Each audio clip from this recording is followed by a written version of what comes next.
What's up, Thumpers and Hyper Homies? We are back again to talk about another brand new topic. Very, very pumped to be talking about this one. As you saw from the title of this video, we are talking about Star Wars, The High Republic, which we got a lot of information about this past Monday. So I'm really excited to talk about sort of like what it is, how it's evolved, and what to expect from this. But before I do that, I do want to encourage you guys to subscribe. Hit the bell for notifications. I've been hearing from a lot of people that they have not been getting notifications for our videos. Yeah. So I want to make sure that you guys, if you want to get all the updates on all the stuff that we've been doing, we put out quite a few videos in the last 2 weeks. Yeah, go check them out. Up to 10 videos talking about Birds of Prey, the Batman, all kinds of great stuff. And so I want to make sure to let you guys know, hit the bell, notifications, turn all that stuff on so you guys can notify whenever we put out a new video, because we're going to be constantly putting out new stuff every single week. It's a new format that we're playing around with that we're really enjoying because it allows each of us an opportunity to bring a topic or some sort of discussion piece that we're very passionate about that we want to talk about. And Hector's not here because he's at C2E2 this weekend. He's partying it up Without us. That son of a bitch. We just vibe when Hector's not here. Fuck that guy. Get him out of here. He's out. He's out. But let's talk about this. So I'm really excited about this new initiative that was announced on Monday from Lucasfilm. And what started out as Project Luminous, which is an initiative that has kind of been around since 2018. And it's something that has been shopped around internally at Lucasfilm. And it was an initiative to basically create a new era of storytelling for Star Wars. Yeah. Because, as we all know, Disney was very upfront of, we're going to make a new trilogy. Yeah. And that's sort of going to be the end of the Skywalker saga. And when this initiative started in 2018, we were just post The Last Jedi. The movie franchise was slowly going into what would become The Rise of Skywalker. And it makes total sense that Lucasfilm would want to try to develop and or branch off and create something new.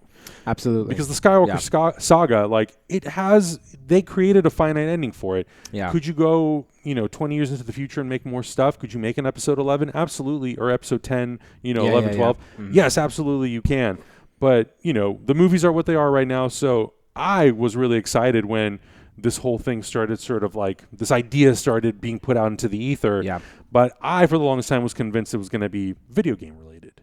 Yeah, because, a lot of the evidence that we had before was just Knights of the Old Republic and just we've had a lot of good Star Wars video game content, which was really cool. That last one that just came out, what was it that you were raving about? Fallen Order. Fallen Order, that's right. Still have yet to play it. Oh, dude, it's great. But yeah, I feel like they've been really bold in the direction of video games. Yeah. I feel like the comic book stuff, I never had the drive to read that kind of stuff because I felt like I was satisfied with my extra expanded universe type stuff with the animation stuff that they've done. And we've had amazing things like The Mandalorian. Right, The Mandalorian. Clone Wars is back. We had Gendy's. I'm never not going to talk about Gendy's. We had Rebels.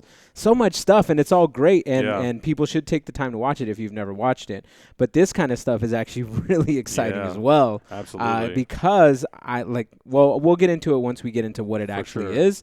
But yeah, I'm just super excited, looking forward to all this stuff. And so initially when this was kind of announced and I thought Project Luminous was something video game related, I was still excited because, yes, whenever there's a new Star Wars thing, I want to experience it. I liked, and I haven't finished Fallen Order, but I really like that. Yeah. Clone Wars is great. All the shows have been great. Mandalorian, all that sort of stuff has been really, really cool. I get really excited when there's an opportunity to create something new that could then bleed over into movies, television shows, comic books, all that sort of stuff. Right. And that's what has me really excited about Star Wars: The High Republic.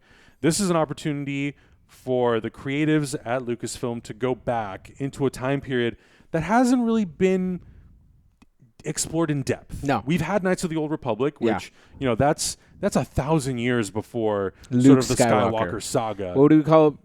BBY. BBY. There you go. Before the Battle of Yavin. There you go. BBY. Exactly. And so I love those stories. Yeah. I think that the fact that a lot of that stuff was brought into the new canon is amazing. Right. Because I think those stories are so incredibly fun. Right. And it is a very unique time period. It's sort of the formation of a lot of things. Yeah. This, though, is 200 years before the Phantom Menace. So the Jedi Order is established. There has been some sort of formation of the Republic that's already occurred. But these are what they describe. These are the Jedi Knights who really are like what it says in the opening crawl and what Obi-Wan Kenobi says in Episode 4, guardians of peace and justice in the old Republic. Right. And this is sort of like the high point for them. One thing that had struck me in the video when they announced this was they wanted this to be the Knights of the Round Table of the Jedi. Which is awesome. And then you show us a picture of a freaking Wookiee holding a lightsaber. With a cross-bladed lightsaber that's like the first evolution of what a Kylo Ren saber could have become. Right, and you're like, bro, exactly. are you kidding me right now? Yep. And the thing that there's been a few videos that have been put out now since on Star Wars' website. And one was sort of this like discussion piece where they announced sort of what this whole thing was. Yeah. And the thing that I took away that I loved that they talked about was that it's a massive, original, interconnected set of stories. And the reason why I love the term interconnected is because it's something that we use here at Hyper RPG, where we consider ourselves transmedia storytellers. So when we do RPGs or when we tell stories or any sort of like original thing that we try to do here, our objective in the future, if it ever gets to the point, is we want to be able to tell the stories of one universe across multiple mediums. Yeah. So something like Kolok, for example, is a perfect example actually, because like I know that we've had a lot of internal discussions of we would love to be able to help Zach expand that story into a comic book. Right. Maybe sometime in the future a TV show. Like that to me is like what excites me about original stuff. Right. So when they announced this and they said like, well, it's going to start off as 3 novels and 2 comic book series, I thought, well, okay, that's really fun. It's going to be interwoven. But then they also announced that like, oh, it's not just going to be Marvel Comics. It's not just going to be Del Rey books. Yeah. It's going to be Del Rey and Disney's own publishing. And I'm not sure exactly what the third one is, but then it's also going to be Marvel that's going to put out some comics. And then IDW is going to put out some comics. So if you're a fan of Marvel, you're going to have your own comic book. If you like IDW, you're going to have your own flavor. If you like certain books, you're going to have a little piece of the puzzle. But if you really want to do a deep dive, you can access all of these different stories. All that good stuff. That tell a much bigger story that all connect. Right. Which is super exciting for me. And we don't talk too much about Star Wars on here, but I know that like in videos in the past, I've said like, look, get away from the Skywalker storyline. Get out of there. There's like 67-ish years of history. Mandalorian, I think, is the one exception because it's found a time period where we thought that story was over. Yeah. And it was after the fall of the Empire, so we thought. And I think like that's the one place where I think, and even though I love Clone Wars, I love Rebels, it's still playing in those timelines where you have a lot of those characters showing up. Right. In animation, I'm fine with it. I even like Rogue One. But the thing that excites me about this so much, there is no Darth Maul. There, as far as we know, you know, Chewie would be like a brand new, like a baby at this point. He would have maybe just been born. The only character that I imagine could be existing right now, and I think, you know, a lot of people would say like, well, maybe Palpatine also exists depending on sort of what his age is. We don't know how he what ages. his Sith power is and all that stuff. Yeah. But for sure Yoda. Absolutely. Which is really freaking exciting. And like Yoda could show up as like a 600 or 700-year-old Jedi in this. Right. And maybe a little bit, maybe he doesn't have a walking stick this time. Maybe he's a lot more nimble and he's showing off his fighting style. I think you're absolutely right with getting away from the Skywalker saga. One of my coworkers is a massive fan of the original trilogy, right? And he really loved all the callbacks. He loved the Han Solo movie.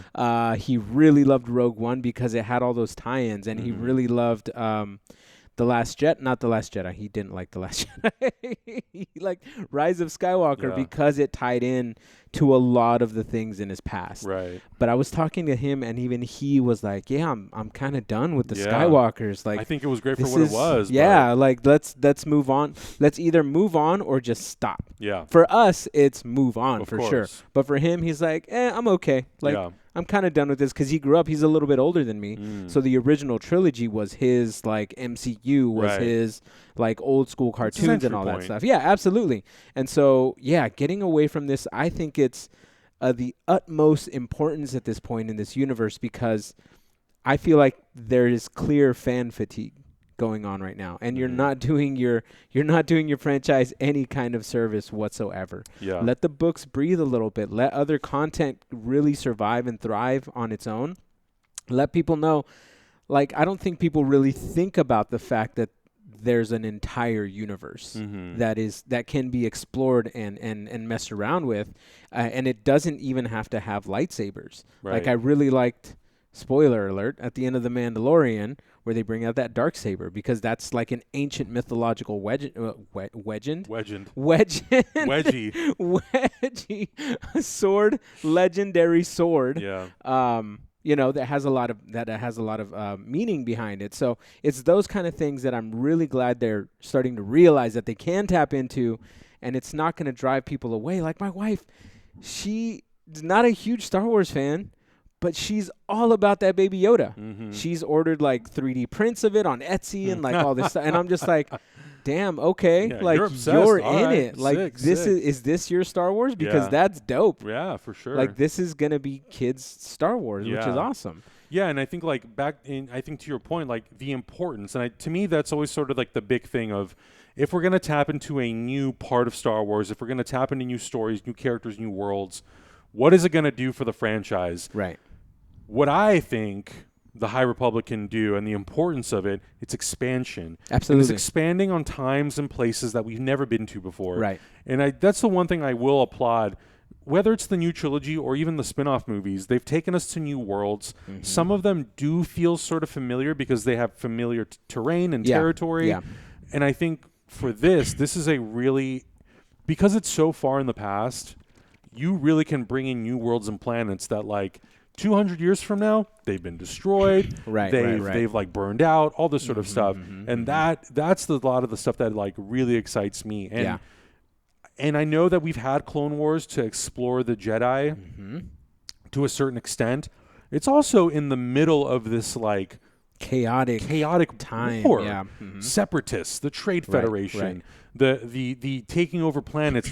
So I think like what this can do that Clone Wars, not that it couldn't do, but that it just wasn't the focus of Clone Wars. Absolutely, no. The focus of Clone Wars was Obi-Wan Kenobi, Anakin, the clones themselves, Ahsoka, Yoda, Mace, and some of the other Jedi. Right. But I think because this series and this new potential franchise doesn't have the pressure of worrying about how we get to Darth Vader. Yeah, exactly. We can explore all these new Jedi characters, and that's what I kind of loved about Rebels. Right. Was like, even though it loosely ties into the events of A New Hope, and it does touch on Vader, we get to really explore Kanan and Ezra as Jedi and who they are and what makes them unique and different. Amazing moments in really that show, amazing man. moments. Amazing. And I think that's what this could do for these new set of Jedi characters. Well, I mean, you're right.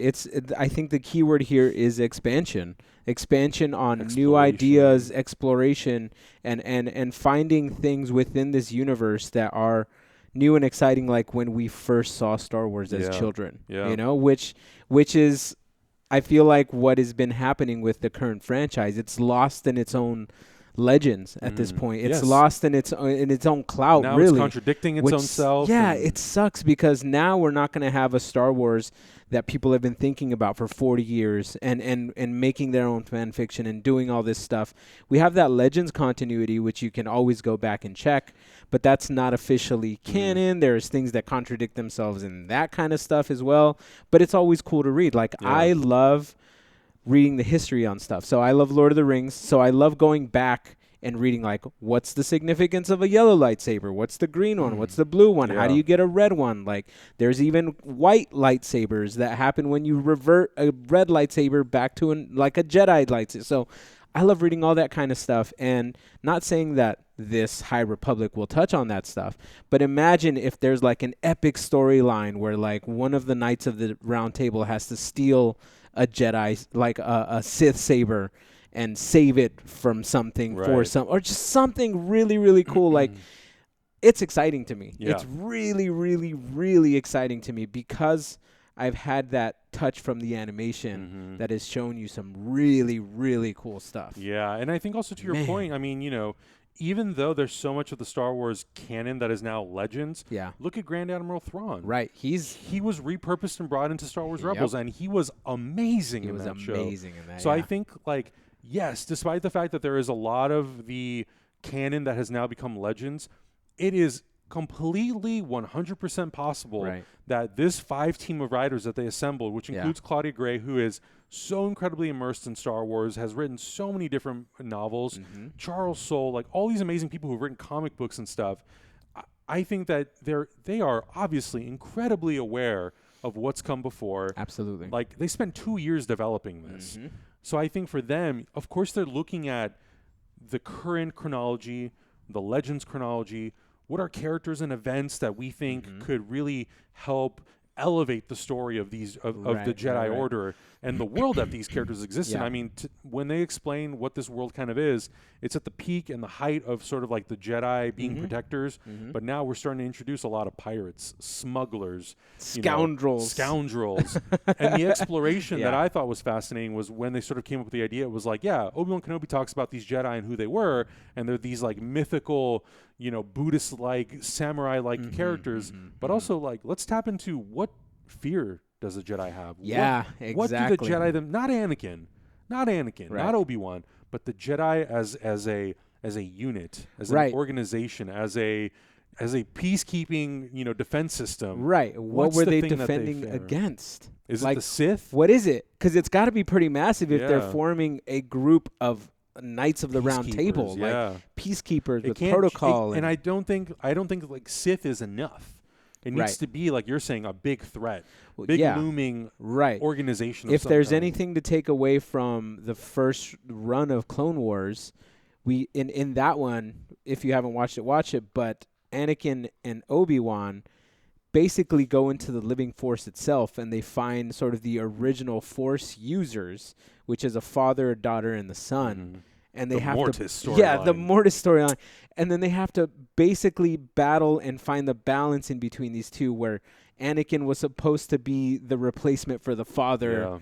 And like, there's giant overarching stories that you could reach with this kind of stuff, which already were kind of reached in that. But imagine like a high order, like kind of mystical almost. I'm imagining there was this old cartoon show. I think it was called King Arthur and the Knights of Camelot or something like that, where they were like, they were a football playing team that was transported to the Knights of the Round Table, but they were almost like Power Rangers. So like, of course, they morphed into these giant knights, but they all had like really cool weapons, like laser blasters and stuff. Oh my God. That's, for some reason, I can't get that out of my head, and I'm equating it with this.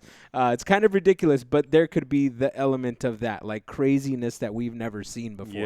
Yeah. And again, I mean, I think in like the Phantom Menace, the one thing that I do like is that because it's 32 years before sort of like the main story, the thing that is kind of exciting about it, it taps into what is young Obi-Wan like as a Jedi? Yeah, exactly. What is the Force? He what said is he mysticism? Broke the rules. Yeah. What happened? What did he do? I totally agree with you. Like, I would love for this new story, especially because it's so focused on the Jedi, I want it to feel very mythic. Yeah. I want it to feel very like, I wanted to tap into that stuff that inspired George Lucas when he was writing what the Jedi were. Yes. Samurai. Mythical, magical, like bring in what were those the Night Sisters? Were those witches that were Jedis? Go watch Clone Wars. It's got so much good stuff in it. But yeah, like that magical kind of mystical element to it. There should be. It binds us. Yeah, absolutely. Like before we knew about midichlorians, when Yoda describes the Force in Empire Strikes Back, that like tingly feeling you get in your stomach. Yeah. Where you like just believe everything they say. Right. I want to feel that. Yeah. And I think like the books and the comic books that they're gonna do are a perfect sort of like setting up point. I 100% believe this, and I'm sure you agree. This is a launching pad to see if the books do really well and the comics do really well. And the word on the street is that this is incredible new expansion of Star Wars storytelling. We're gonna get a movie. We're gonna get a Disney Plus TV series. We're gonna get something live action. And like, I cannot wait for that. And I'm super excited that like these books and these comics could spawn that, because we've never really seen that in Star Wars before too much. Right. Well, I have a feeling that they were tiptoeing around with it with everything else that we've consumed. I really like that they took that they took that risk on having Gendy create a version of Star Wars, right? And it ended up being really awesome. Unfortunately, it's not canon, but I do like that. This is the perfect opportunity to bring back Gendy to like write a comic book or write an animated show. If they announce in like 2 years Gendy's the High Republic, oh my God, I will High Republic. I'll learn how to read just to buy that. It's super exciting. Yeah, no. It's all really, really exciting stuff. And you're right. I think it is a jumping off point. I think this is kind of also to test the waters to see where the Star Wars fandom is, because right 100%. Now it's eating itself alive. There's a lot of Mandalorian is like the one thing that has kind of like kept it together, and I think Clone Wars will do it now. I think Clone Wars will do it again, but the fandom right now, I think they've realized that look, there's maybe no way that you can touch that greatness that happened back in the 70s and 80s, and so now they have to go back and try to recapture that lightning in a bottle, which is rough. But this is going to be sort of like a jumping off point. Is like, where is the interest for this kind of stuff? Is it like old school Jedi Knight stuff? Is it way in the future type stuff where we're like 1,000 years in the future after Anakin and everybody? So don't be surprised if you see that kind of stuff coming out with these kind of publications too. Yeah, and I mean, so there is going to be a comic book series that's going to have, at that point in the storyline, the timeline, will have one of the youngest Jedis to exist. Right. It's a female character, and we've seen from a lot of the artwork, they're really trying to diversify the lineup in the Star Wars universe, and in a world that's filled with different types of human-looking characters and alien species. Yes, it's a perfect opportunity to really diversify every single element of Star Wars, and like, yes, you will get pushback from people who don't have that sort of thought process, but fuck them. This is in the past. You can reestablish this history to really embrace anyone and everyone that loves Star Wars and wants to see a little bit of themselves reflected in Star Wars. Right. No, and I think like this is a perfect launch.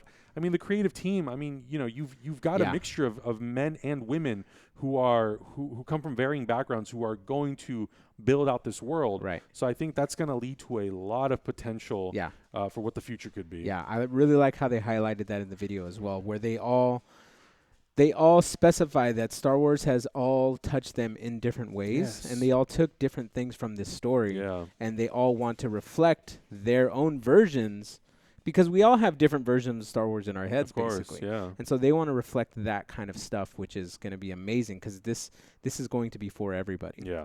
But we'll see where it goes. Let's I'm very, learn how to excited. Read first.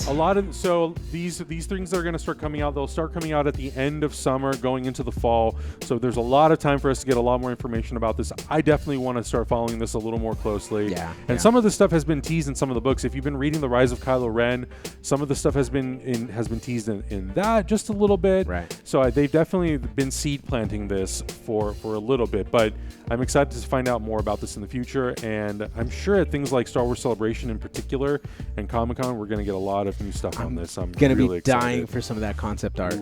Oh, man. I mean, all the stuff that they've released so far, the concept art, seeing all those Jedi, and of course, I'm going to highlight this again, a Wookiee with a lightsaber. A hilted lightsaber. Pizza chef for me. It's perfect, Super excited. But guys, let us know in the comments below what you think about Star Wars, The High Republic. What are you excited to see? What do you hope to see? What sort of things do you think that they can incorporate, whether it's from the current canon or from Legends, to really help us tie into this 200-year history before The Phantom Menace? And maybe some characters that you would like to see cameo who you think would be alive at that time point. Make sure you guys subscribe for all the latest videos, and we'll catch you in the next one. Bye-bye.